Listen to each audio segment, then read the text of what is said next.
I'm back from the shore and I don't know what's happening here.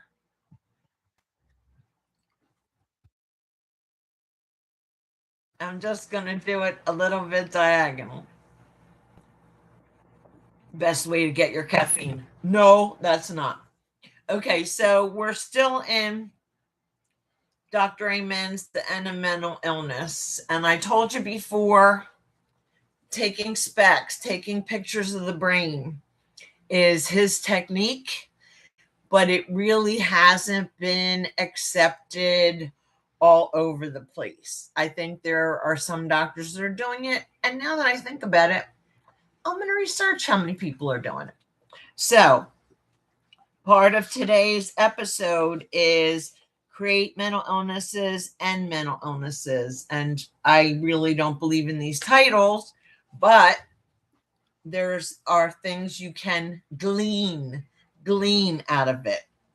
So, steps to create mental illness and steps to end mental illness. So I'll go 1, 1, 2, 2 down to whatever. Believe your genes are destiny.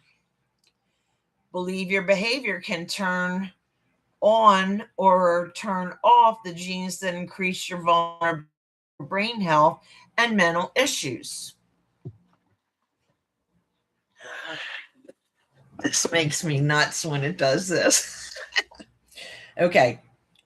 Engage in habits that turn on genetic vulnerabilities. Avoid anything that hurts on genetic vulnerabilities. Adopt your family's poor eating habits. Engage regularly in healthy habits that turn off genetic vulnerabilities. So that would be fruits and vegetables. I wouldn't eat lettuce right now, and I'm not going to tell you why, but it won't be long and they'll figure it out. Blueberries. I watched somebody that said that raspberries are really, really good. So the more colorful,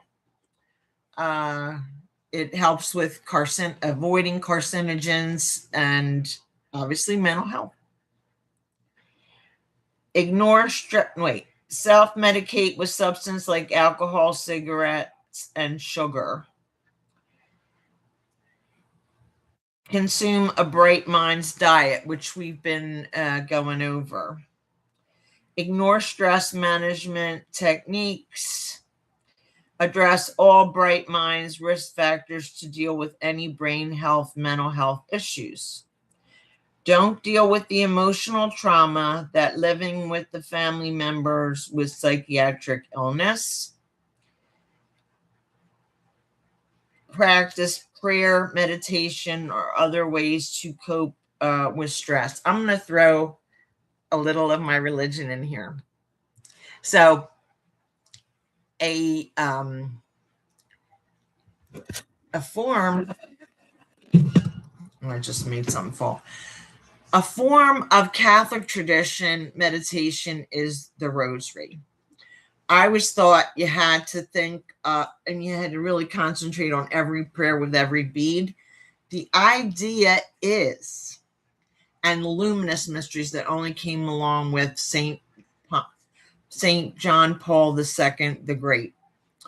Luminous mysteries. They go baptism of Jesus by John the Baptist, wedding of Cana,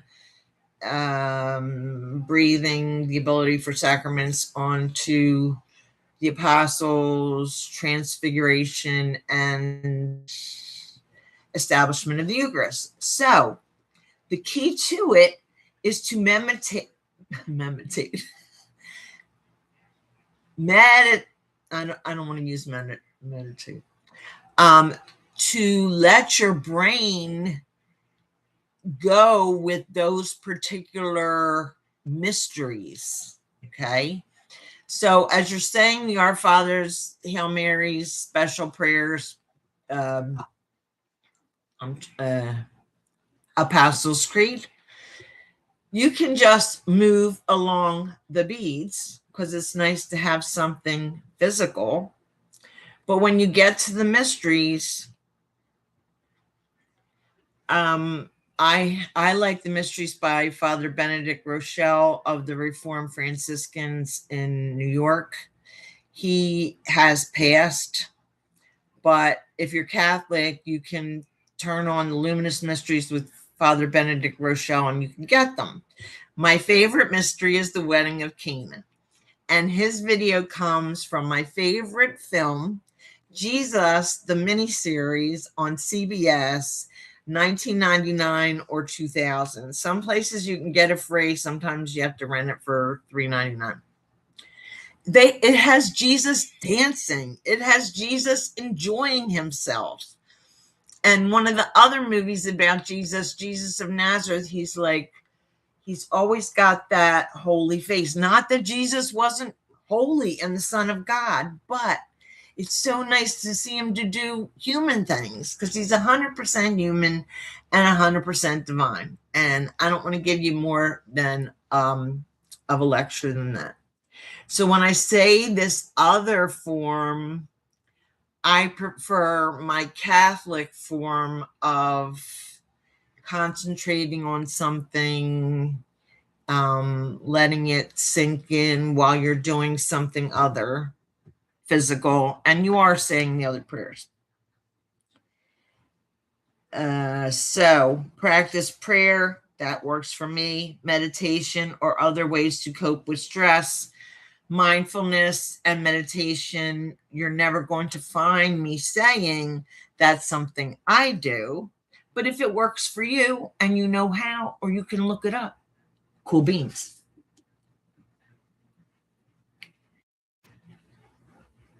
Ignore stress management techniques, and that was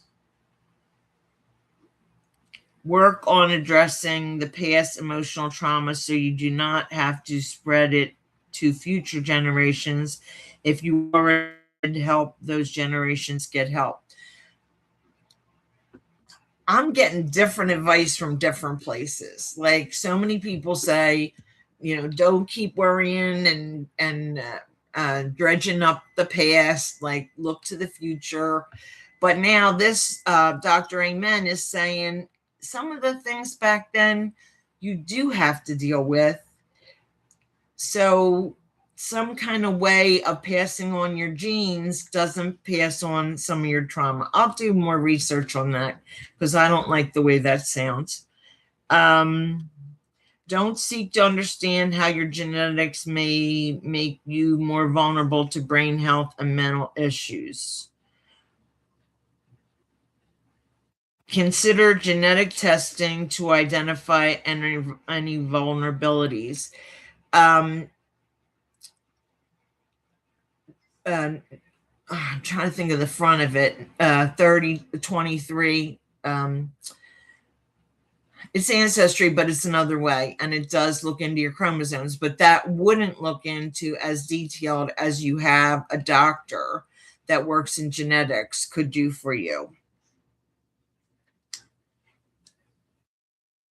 Think that your behaviors affect no one but yourself.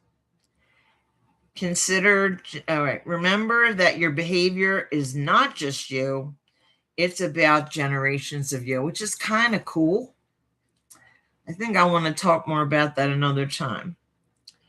Avoid the strategies that turn off genetic vulnerabilities. Okay, so if my sister sees this, she's going to see that it's after 11. I'm still drinking Coke, which I bought on Long Beach Island before I left. And the Mexican Coke has more calories than the little bottle Coke, which is made in America. So if I'm going to do the wrong thing, I'm going to do it big time, which doesn't go along with everything I'm telling you. I'm just a rebel. Okay, I care about all of you, and have a snip snappy day, and I'll see you tomorrow.